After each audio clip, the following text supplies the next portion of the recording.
Okay, something I think that's kind of difficult for beginners, I myself had difficulty with it, was trying to create realistic looking mountains with detail. So I'm going to attempt to show you an easy way to do this as a beginner. And obviously I do think it takes practice. I feel like it took me quite a while to figure out how to make it look realistic. But you want to start your first layer with a light tone.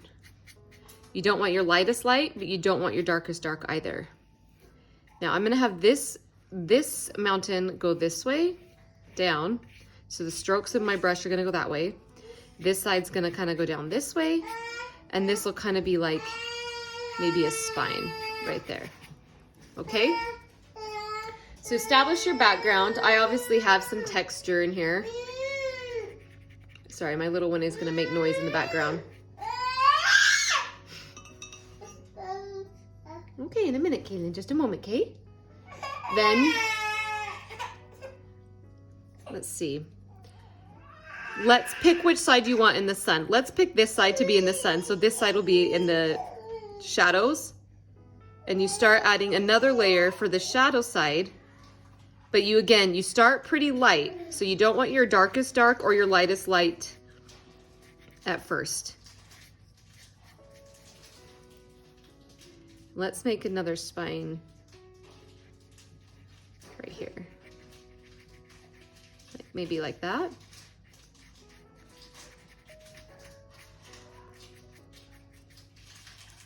So those will be like my shadow sides, which means this part is going to be like my lightest light in a moment right here. And then down maybe right here, we have a valley. So as this mountain comes down and scoops up into this one, we need kind of a mid-tone. So what I'm going to do is just soften this line right here as if it's going to go into a valley that kind of goes back up that mountainside.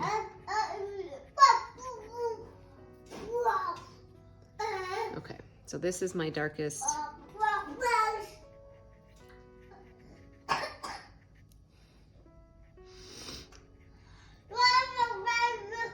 Kaylin.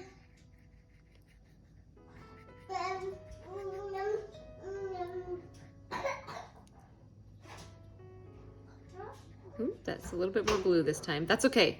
Also, I was just going to say that varying your shades every time you re-dip, get a little more gray, a little more blue. Whoops, I did not want to go into the sky right there.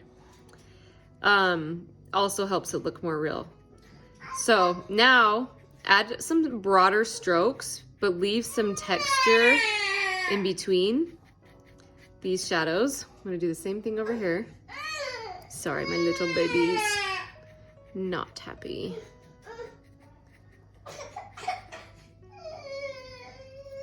Come here, Kaylin. Come over here, honey. Come on, bum.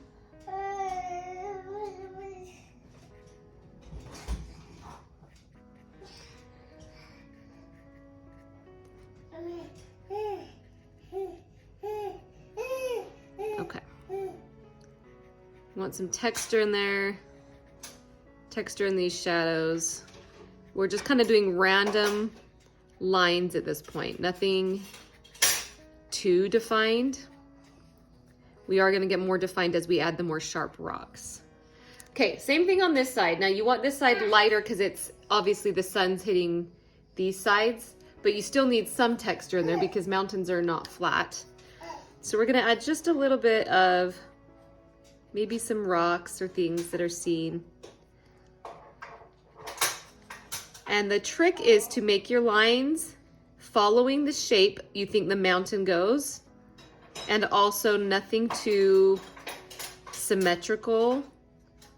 The more even or symmetrical it looks, the less realistic the mountain looks, because no mountain is perfectly symmetrical with the same exact rocks on every spot.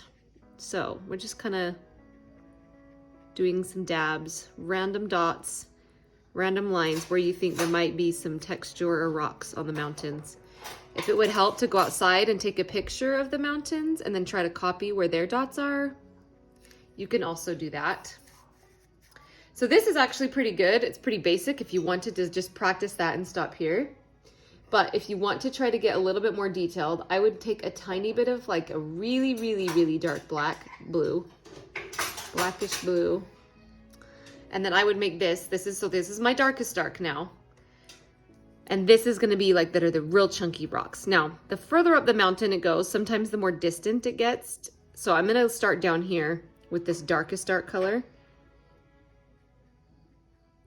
And these ones I want much skinnier and much smaller. They're less blobs and they're more lines or dots. So light pressure.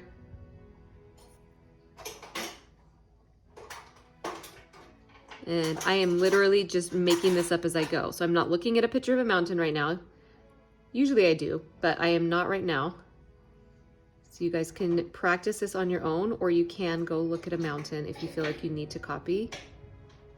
As they get further up here, the lines get smaller because you're further and further away from the viewer. And they would also get lighter and lighter too, right? Because it's way up there now.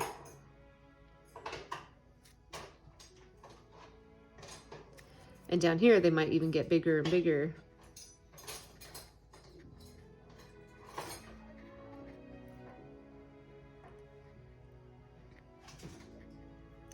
Okay, so see, that looks pretty good. We'll get a few over here.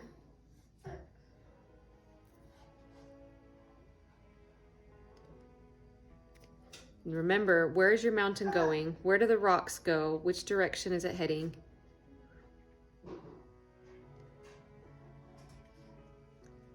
This kind of just outlines the spine for me. Makes the spine more defined.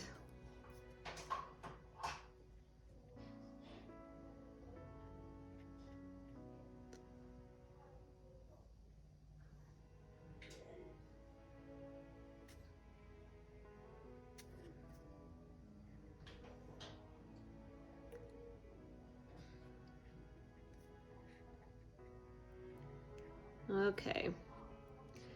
This gives us just some idea of what you can make your painting look like.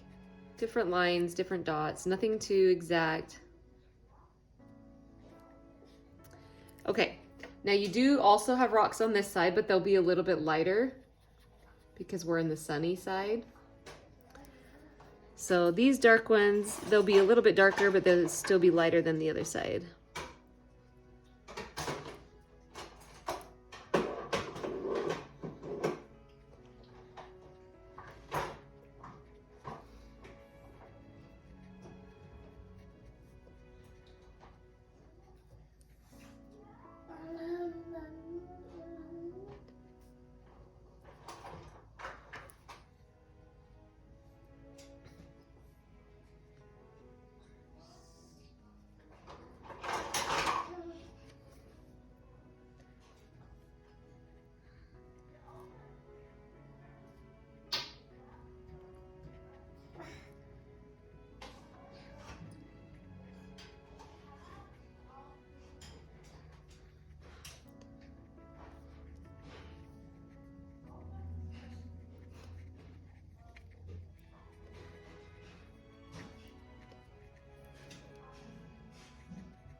Okay, so that's pretty simple, but it gives you an idea of how realistic it will look.